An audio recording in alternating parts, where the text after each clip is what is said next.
Assalamualaikum warahmatullahi wabarakatuh.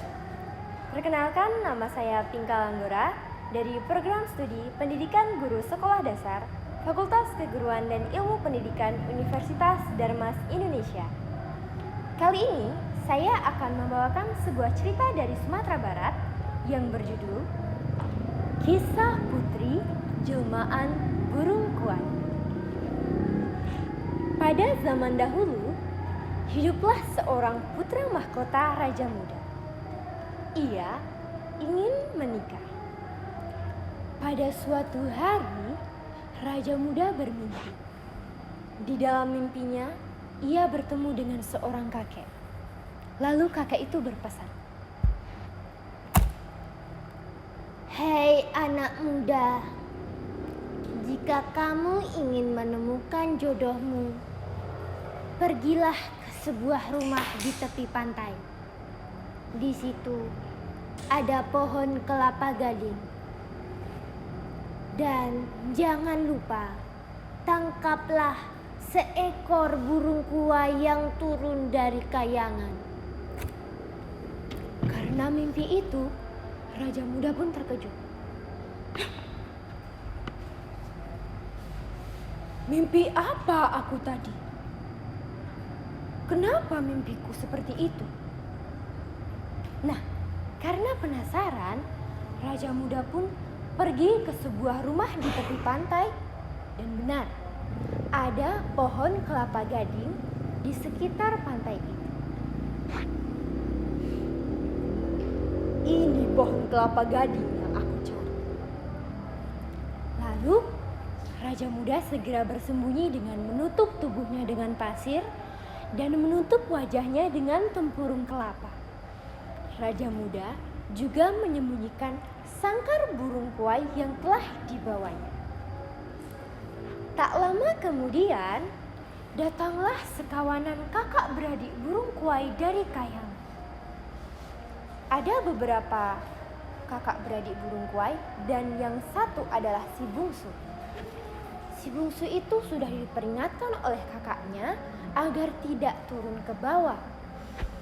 Adikku, jangan turun ke bawah. Di situ sangat berbahaya bagimu. Akan tetapi, dia tidak menghiraukan apa kata kakaknya.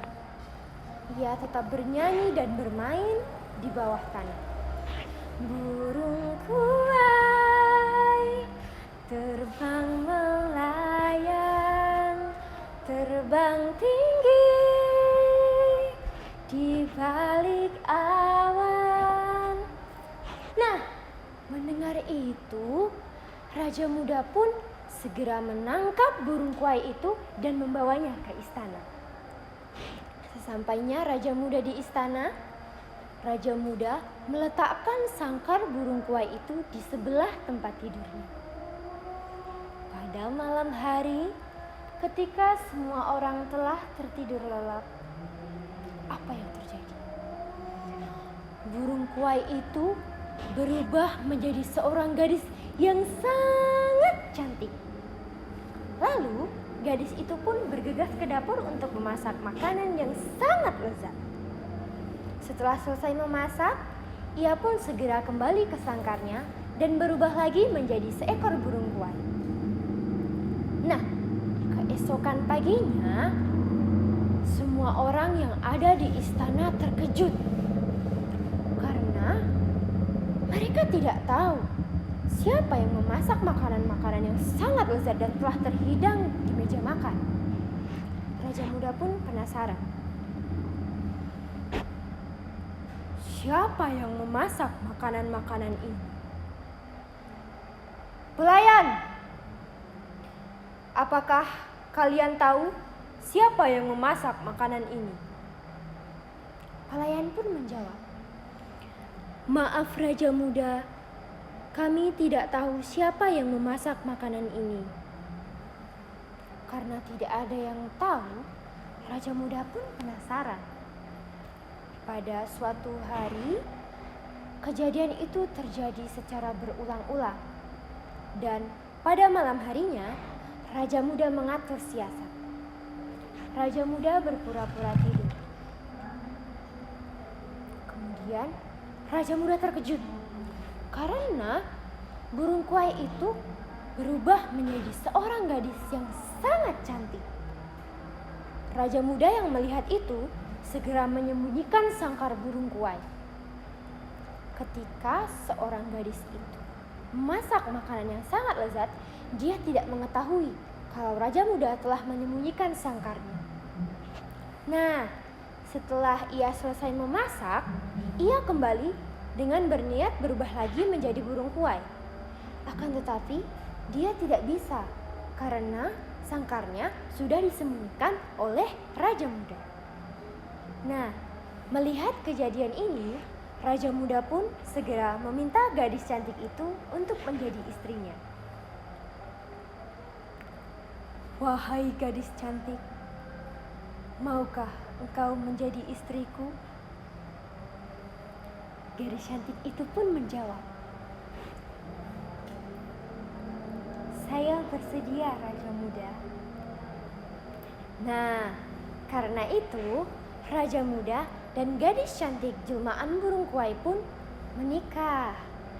Nah, setelah 1 tahun, Raja Muda dan gadis itu dikaruniai seorang putra yang sangat tampan. Pada suatu pagi, Raja Muda sedang duduk santai bersama istrinya. Raja Muda tiba-tiba teringat. Ia teringat suara merdu istrinya saat masih menjadi burung kuai. Raja Muda pun meminta istrinya untuk menyanyi lagi. Istriku, bersediakah kamu menyanyikan lagu seperti saat yang kau nyanyikan di tepi pantai? Aku sangat mengagumi suara indah. Istrinya pun menjawab, maaf suamiku, aku tidak bisa menyanyikan lagu itu untukmu. Karena jika aku menyanyikannya, engkau akan menyesal. Akan tetapi, Raja Muda itu tidak mau menuruti apa kata istrinya. Raja Muda tetap ingin istrinya menyanyikan lagu itu. Nah, istrinya pun menyanyi dengan sangat merdu seperti saat dahulu. Namun, apa yang terjadi setelah istrinya menyanyi?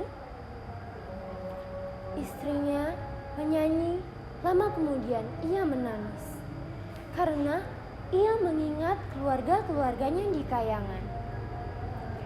Istri Raja Muda terus bernyanyi sampai tubuhnya mengecil karena ia menangis. Dia menjelma lagi menjadi seekor burung kuai dan terbang lagi ke angkasa. Nah, Raja Muda yang ditinggal sendiri, ia pun tidak mengetahui bahwa istrinya sudah terbang menuju kayangan.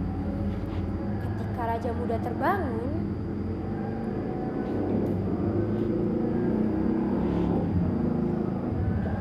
di mana istriku? Istriku, di manakah kamu istriku? Istriku!